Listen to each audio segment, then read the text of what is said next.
ibiharage n'imyumbati turime n'ibigori turime amasho tworore n'ibitungwa nibyo bizoduha umwavu wo gutabira isi yacu. Holy Mountain TV.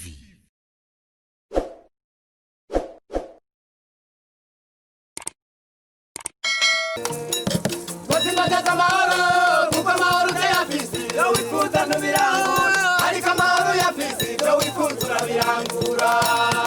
Romeka abarundi kugira tubeho mu mahoro twukurikize uburundi bwatwibarutse.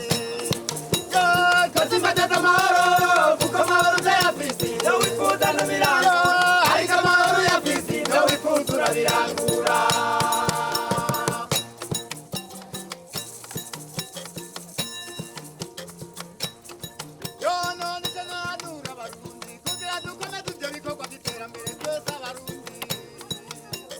Korondera amahoro muri iki gihugu cyacu ugwaruka tukashigikira tukirinda ibidusamaza.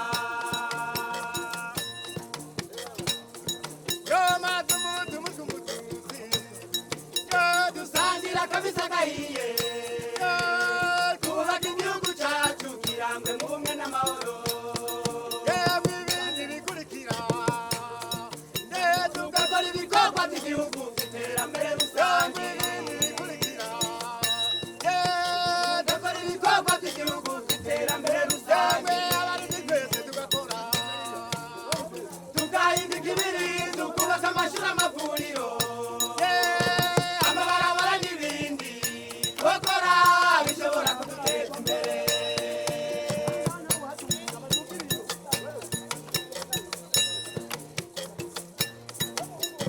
None gagwaruka mwe ngo tubanyurane ngo tureke kwishinga yembwa y'umarigara asasira indavu ubunebwe bikanduruka mu busuma n'ubundi bube gito nko kunywa ibiyayura umutwe.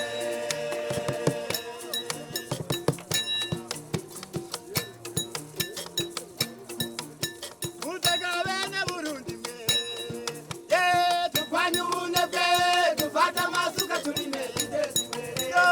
Iterambere ni ryiza n'abarundi turagirondereye ngo twijukire amashyirahamwe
Nimba utaragira like na subscribe kuri page za Holy Mountain TV, urashobora kubigira kugira ngo ukurikirane ibiganiro vya Holy Mountain TV.